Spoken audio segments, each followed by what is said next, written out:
జయ శ్రీ శక్తి. కాళరాత్రి దేవి అంటే చీకటిని ఎదుర్కోవడం. భయంకర రూపంతో కనిపించే కాళరాత్రి అమ్మవారు, ఆమెను చూసి చాలామంది భయపడతారు.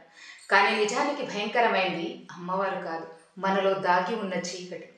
మనలో ప్రతి ఒక్కరి మనసులోనూ ఒక చీకటి అనేది ఉంటుంది. అది ఈర్ష్య కావచ్చు, కోపం, అసూయ, నొప్పి, గాయపడినటువంటి ఎన్నో జ్ఞాపకాలు.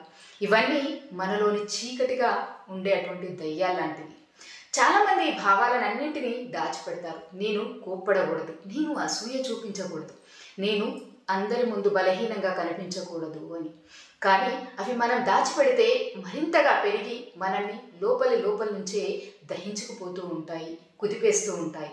ఆ కాళరాత్రి దేవి రూపం మనకు ఒక గాఢమైనటువంటి పాఠాన్ని చెబుతుంది.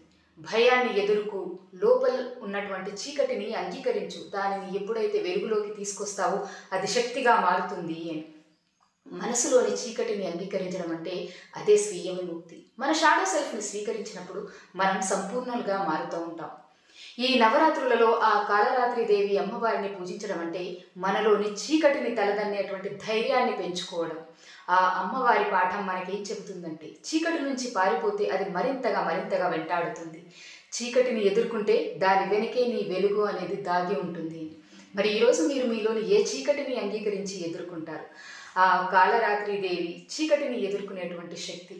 భయం వెనుకే వెలుగు ఉంటుంది. జయ శ్రీ శక్తి.